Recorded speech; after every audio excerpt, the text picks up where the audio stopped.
Deixa eu só... Acho que eu não vou nem testar, porque é perigoso fazer alguma coisa errada.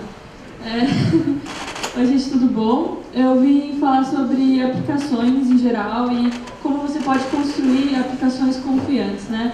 Eu nunca falei com esse tanto de gente me falando que era melhor por questão de nervosismo imaginar a galera pelada, mas eu acho melhor não. Então, falando sobre aplicações confiantes, eu vou me apresentar. Meu nome é Carol, eu tenho Twitter. Provavelmente nenhuma empresa me contrataria vendo meu Twitter, então não façam isso, usem de outra forma. Eu também organizo o Ruby Ladies, que é uma iniciativa para trazer mais mulheres para o mundo da programação. E por que eu faço isso?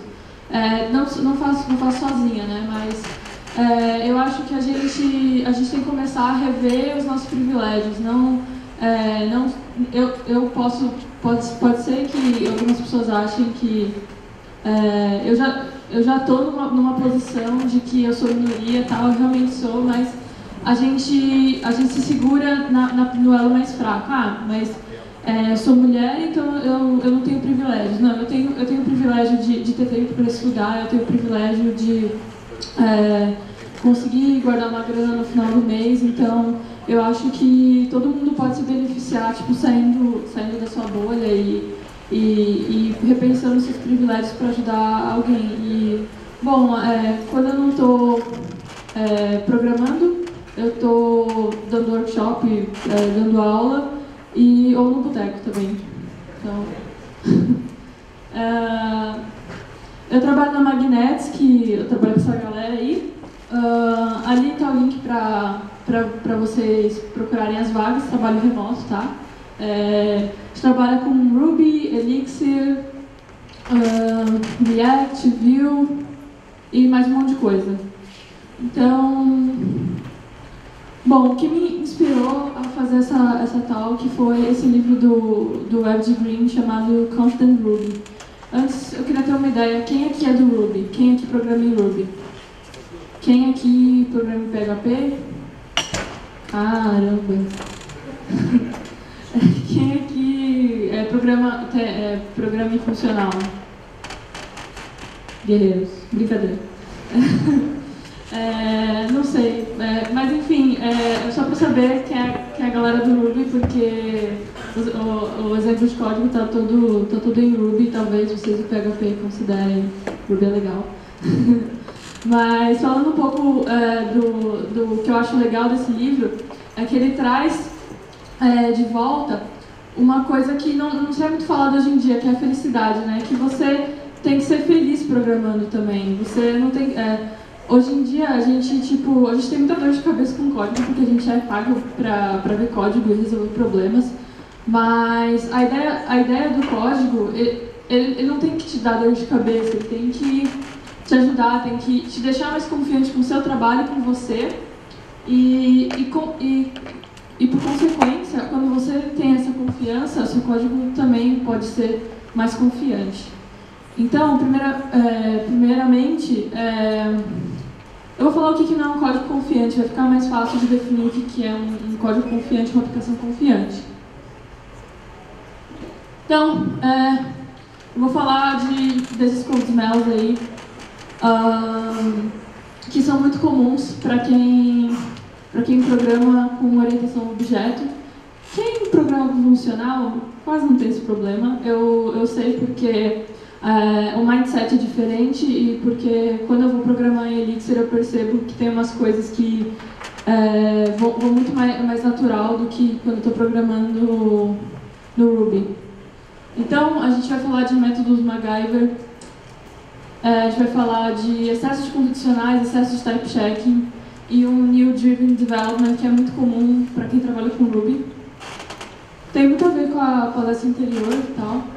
Então, vamos falar do método MacGyver. Bom, é bem autoexplicativo, né? Se você entra no código, você sabe, isso aqui é um método MacGyver.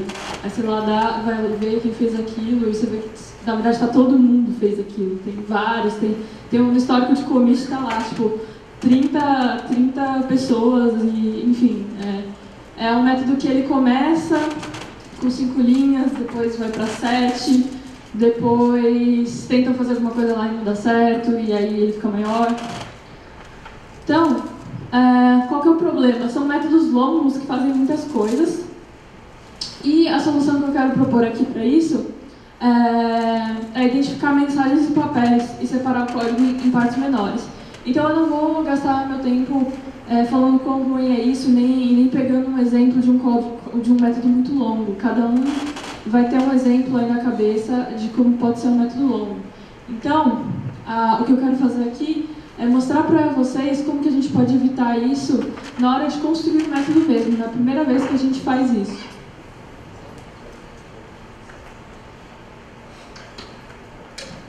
Imagina assim, você pegou um freela aí para transformar... Imagina que a Blockbuster não faliu. E aí você é encarregado de pegar o sistema legado deles e fazer um sistema novo. Beleza, você faz um sistema novo muito rápido, porque você é um ótimo programador. Vocês são muito bons, vocês não deviam nem precisar ver isso daqui.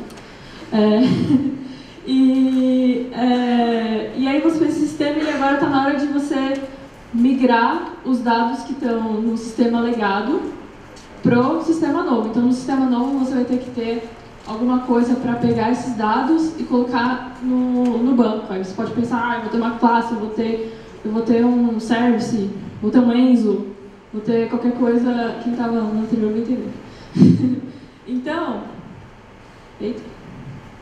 em resumo, a gente precisa de um método ou whatever para migrar os dados de um sistema legado para o novo. Eu estou falando do método, mas poderia ser uma classe, enfim.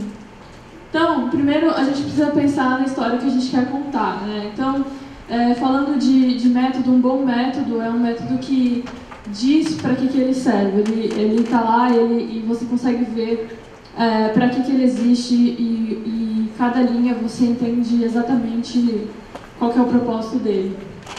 E eu gosto de separar em 4 partes de um método que ele tem para contar uma boa história. E o WebGBrim fala isso.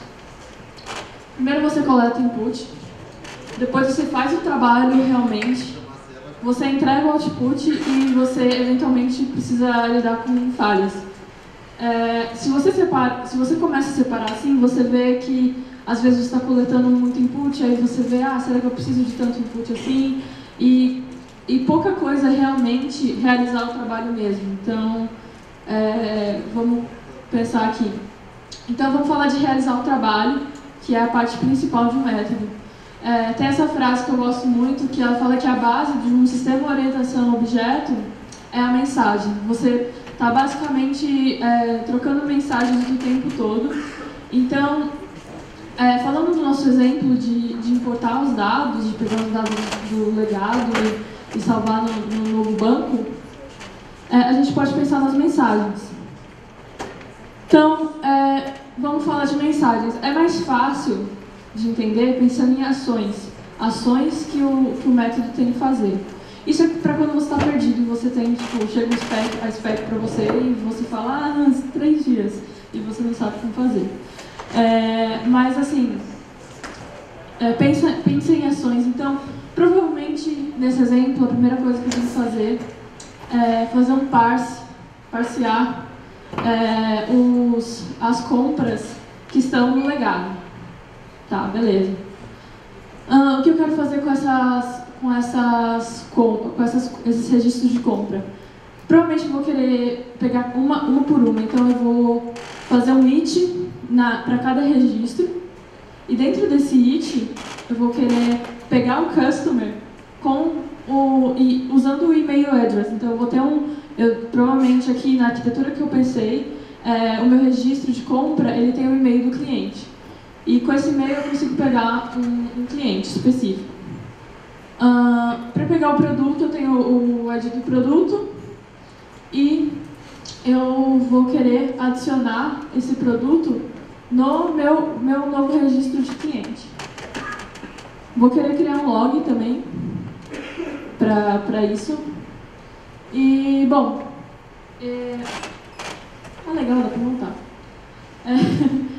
Então, essas são as mensagens que eu separei. Então, quando você se sentir meio perdido, às vezes a gente fala assim, vamos pro TDD. Aí você vai pro TDD e tal, o que eu quero fazer aqui? Enfim, essa é uma parte para você pensar antes do TDD também. E em realizar o trabalho não tem só mensagens. Por quê? Porque a gente tem papéis. Cada mensagem, ela precisa de um responsável para entregar essa mensagem. E, falando de papel, a Rebecca fala que o papel ele é uma série de responsabilidades. E o papel ele não significa assim, eu não estou falando de classe, eu estou falando de tipo domínio mesmo. Então, um papel, você pode ter o mesmo papel em várias classes diferentes, mas você sabe aonde está o domínio dessa responsabilidade. E meio que interligando os dois, a mensagem está super ligada com o papel. Por quê? Porque a mensagem, ela pertence a alguma coisa, a mensagem ela não está solta. Você não tem uma única classe no seu sistema que vai entregar tudo para você.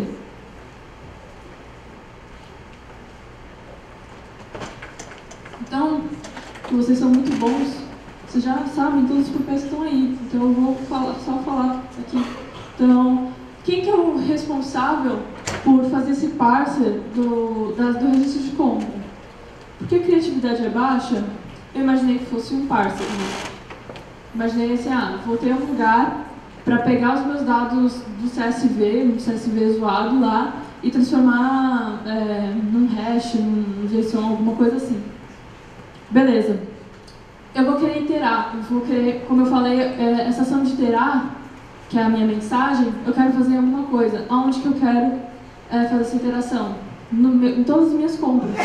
Então eu imaginei assim, para essa ação de it, para essa ação de iterar, eu preciso de alguém que me deixe fazer isso. Quem que vai deixar? O role, o meu papel, purchase list. O email address e o product ID, eles estão num único registro de compra. Então eu posso dizer que quem é o responsável por me dar essas coisas é o meu registro, purchase record.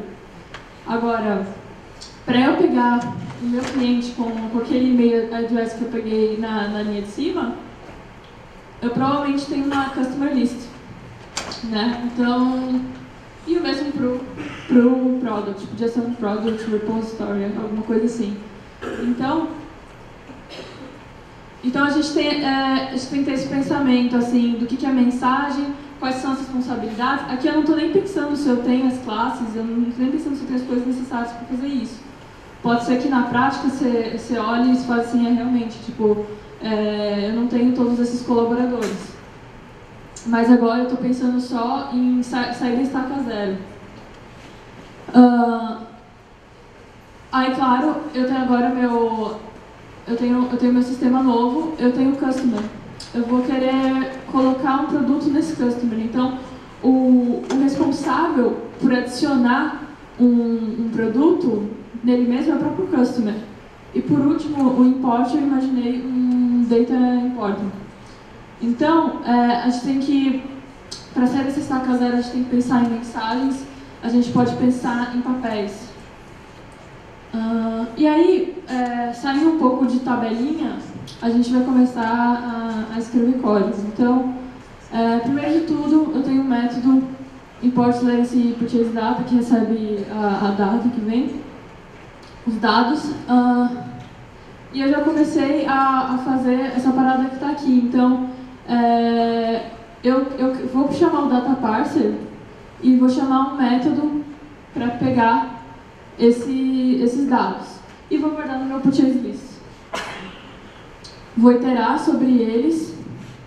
E aí eu vou falar que o customer, ele recebe o customer list recebe a mensagem de get. E o purchase, que tem o papel de compra, ele recebe a mensagem de e-mail address e a mesma coisa para o produto.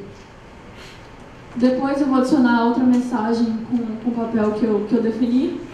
E por último, eu tenho um log. Então, aqui, eu não sei se eu tenho essas classes, de novo. É uma coisa que você vai olhar depois. Então, falando um pouco disso, é um pouco verboso, mas conta uma história. Não tem abreviações, eu não tô separando em vários métodos aqui, mas quando você começa a listar as mensagens que você precisa ter no seu sistema, você consegue separar muito mais fácil. Por quê? Porque você fala, tá, eu tenho 10 mensagens, faz sentido elas todas ficarem aqui? Então, quando você separa por mensagem, é mais fácil, como você realmente contasse uma história. Então, é um pouco verboso, mas conta uma história. Poderia refatorar depois, enfim. E o detalhe, como eu falei, eu não me preocupei com os colaboradores, e sim com a história e a usabilidade do método. Talvez o próximo passo seria um PDD realmente, agora que eu consegui ter uma ideia do que eu estou fazendo, né, de todas as mensagens que eu quero ter.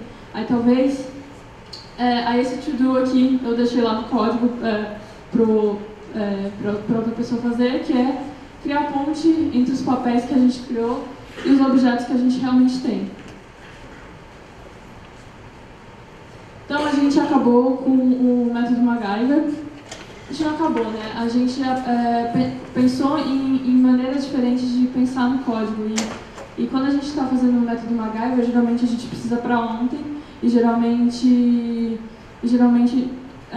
sei lá, não está bem definido uma mensagem. Então, quando você pensa em mensagens e papéis, você evita isso daqui muito mais fácil. E também quando você vai fazer code review, ou você vai ver uma coisa legal, você pode pensar assim, será que isso aqui passa a mensagem que ele realmente deveria ter?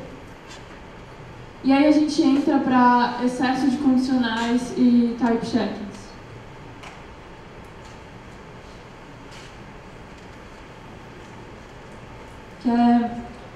Bom, é muito comum, principalmente porque é mais fácil. É mais fácil você colocar uma infusão lá do que pensar em outra coisa para fazer. E aí sempre começa com if, e aí sempre vem mais coisas. Então, type checking também. Às vezes, a gente está tão viciado em fazer type checking que você às vezes checa o tipo e você não pensou, mas será que eu preciso checar ou eu preciso forçar que ele seja sempre uma string, forçar que seja sempre um array? Então, às vezes a gente está fazendo condicionais para retornar erro. Será que é necessário isso? Então, falando de excesso de type checkings e afins, ele causa uma desordem e ele tira a linearidade do código, porque quando você for pegar um bug lá, você vai pegar as condicionais, tá, tem um if aqui, tem um unless aqui, tem um não sei o que aqui, então ele tira essa linearidade do código. Se torna difícil de testar e manter, principalmente se não foi você que fez, e principalmente se a pessoa não trabalha mais lá. Acontece. Embute responsabilidades e conhecimentos desnecessários, isso no sentido de tipos. Então você tem, em vários lugares do seu sistema, uma preocupação se aquele objeto veio da classe X, se aquele objeto é uma data, se aquele objeto é uma string.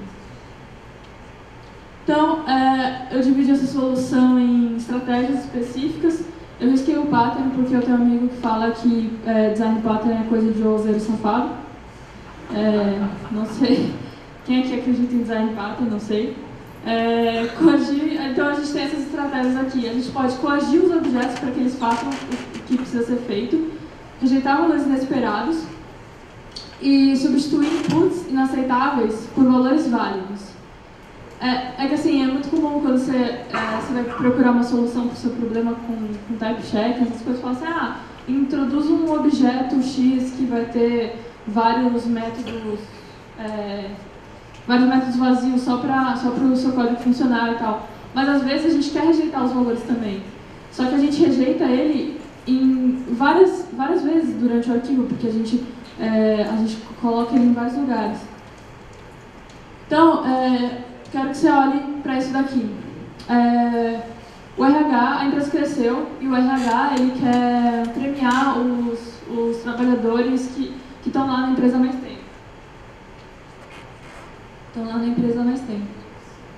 Então, a gente tem uma classe de employee que tem um name e um hire date. Eu tenho uma condicional ali para ver se ele é um trabalhador há muito tempo naquela empresa, no caso, 10 anos. Eu verifico se ele está no plano e eu fiz uma biozinha para aparecer no sistema do RH.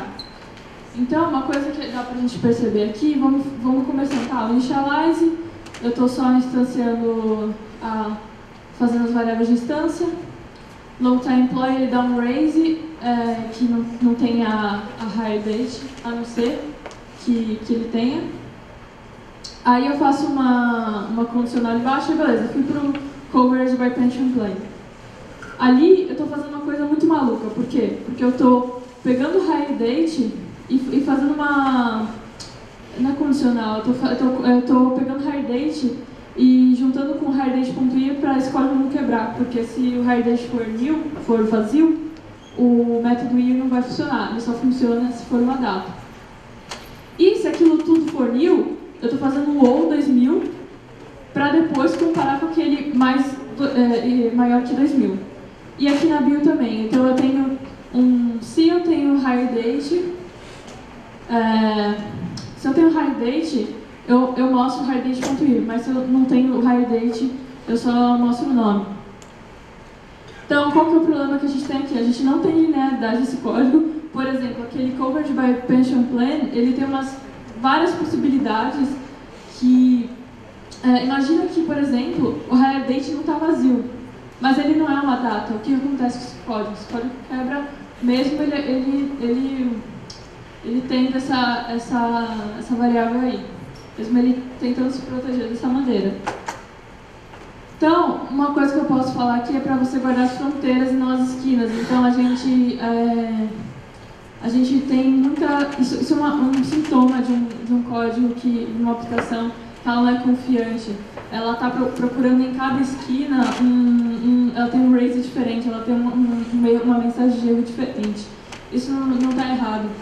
Mas o problema é que você guarda as esquinas, mas você não guarda as fronteiras, né? Então, você acaba tendo mais bug mesmo. Então, para começar o refactor disso, eu criei um método hireDate igual, ou seja, toda vez que alguém tentar colocar valor em hireDate, vai passar por esse método.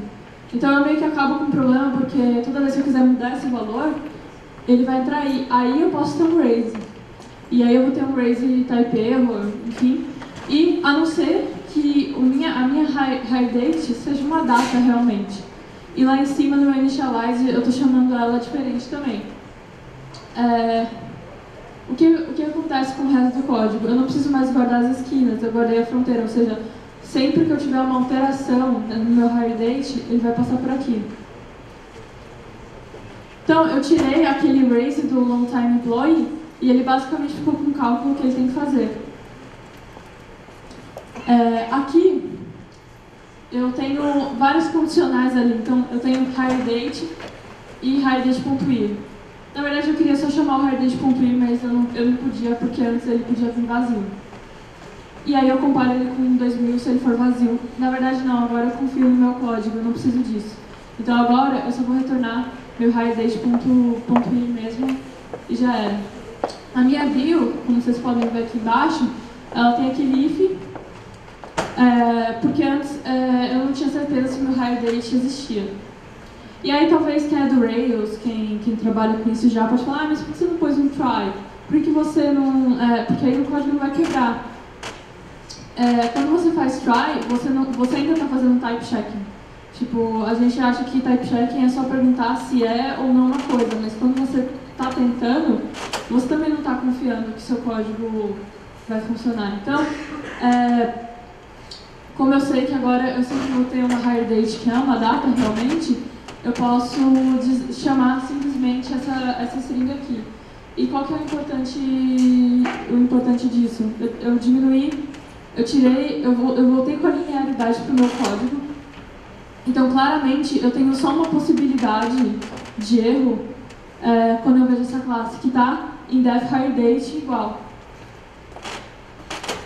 Isso é um código confiante. Ele tem menos type checking, ele não precisa checar e ele tem menos condicionais. Então a gente já acabou aqui com dois. Tem muito mais coisa para falar sobre eles, mas eu guardei algumas coisas para o New Driven Development. Então, New Driven Development é tipo isso daqui. Eu percebo que é muito overrated new no Ruby. No Ruby tudo é if não sei o que, faça não sei o que. Ou tipo, você força uma situação new para não fazer alguma coisa. E você cria esse cenário de que tudo é possível. E é isso que eu vejo uma grande diferença quando você vai programar em funcional. É muito mais difícil você ter isso daqui. Então, eu separei aqui qual que é a mensagem que o new, quando você tem new, o seu código dá. Então, tem o method error, attribute error, esse do Java, e o type error no JavaScript.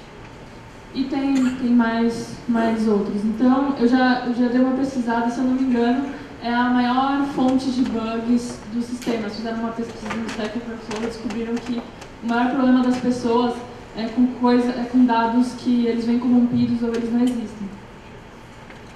E quando você fala disso, a pessoa fala, faz um new object, né? Tipo, duck typing, não sei o que, e talvez você não precise disso. Às vezes você está fazendo uma over-architecture absurda, porque você resolve um problema e você cria outro, porque quando você cria esse tipo de arquitetura também, eu gosto de New Object, mas a gente tem que pensar nos amiguinhos também. A gente tem que falar com a equipe, a gente tem que falar o que o pessoal acha, porque às vezes você faz e ninguém usa. Você faz e a galera não entrou nessa mentalidade. Isso é muito importante. Muito importante você estar sincronizado com as pessoas que você trabalha. E às vezes realmente você não vai precisar disso. Por quê? Porque às vezes o seu escopo é outro, como eu falei, você pode coagir, você pode rejeitar, ou você pode substituir. Às vezes coagir não é a melhor coisa a se fazer. Você pode substituir. Então, terminando aqui, eu queria falar são umas dicas bem rapidinhas, mais para quem é do Ruby, mas pensem sobre isso, façam a lição de casa. Então, converta de maneira implícita ou explícita. Então, às vezes eu vi uma vez, por exemplo, um código que ele checava o tamanho do array. Se o array tivesse se fosse, porque o sistema assim, ou ele voltava um objeto, ou ele voltava um array de objetos. Nunca, só um array. Então, se o tamanho dessa variável for 1, é porque é um objeto só, então eu vou fazer uma coisa. Se for vários, eu vou iterar porque é um array. Então, a pergunta que fica é, por que você não converteu esse dado? Ele realmente precisava vir um objeto sem ser um array? Ele não podia ser um objeto dentro de um array? Aí você não ia ter if nenhum. Então, toEst, toStr, toI, toF. A conversão implícita, ela é legal, por exemplo, galera do Ruby, ela é legal com um arquivo. Então, às vezes, você passa uma string, ou você passa o caminho do arquivo, não está numa string. Mas você você cria um toStr dentro da sua classe de arquivo, e o source code do Ruby, ele vai checar se você tem esse toStr. E aí ele vai conseguir converter o seu caminho para se comportar como se fosse uma string. E se você sabe o que você quer, então pergunte por isso. Então não fique checando se você pode simplesmente ter aquilo. Aí eu coloquei também aqui umas conversões do módulo de kernel do Ruby para outros tipos. Então esse array é sensacional se você precisa retornar uma lista. Então, ao invés de você, eu preciso me preocupar se isso aqui vai vir se vai vir vazio, se vai vir vários. Então, inclusive o array, quando você chama ele com new, ele cria uma lista vazia, então isso é ótimo. Integer, pathname e hash. Então, defina as suas próprias conversões para tipos definidos. Então, se você mexe com fintech e tal, você por algum motivo você não usa os valores igual a gente usa no real, tipo R$10 os centavos. Então defina suas próprias conversões para você não fazer muitos cálculos em várias partes do código e ter risco de você ter um número na carteira do cliente e outro número no admin para o funcionário ver o que o cliente está fazendo. Então, você definindo a sua própria conversão e fazendo seus métodos de soma, fazendo seus métodos de push ou qualquer coisa que você quer fazer, é bem melhor. Então, não pergunte pelo tipo de objeto, e sim peça permissão. Aí eu risquei isar e coloquei o response to, porque apesar de eu ter usado esse primeiro método para perguntar se é uma date, se era uma data para o exemplo que eu tinha, na maioria das vezes eu só quero saber se eu consigo usar aquele método. Então fica muito mais claro o que você está tentando fazer. Imagina se o método tem is a string, is a integer, não. Respond to soma, então é isso que eu quero fazer. E, bom, uma coisa que você pode fazer também é aprender ou se aprimorar em usar structs e criar um padrão para o seu sistema. Isso eu acho muito legal do Elixir, por exemplo, que ele sempre vai retornar para mim um padrãozinho de ok ou vai me retornar um erro. Então, se você tem um padrão que você retorna, tipo, ou eu tenho um objeto ou eu tenho uma mensagem de erro, o seu sistema sabe como responder em outros lugares também. E não use nil, não passe nil.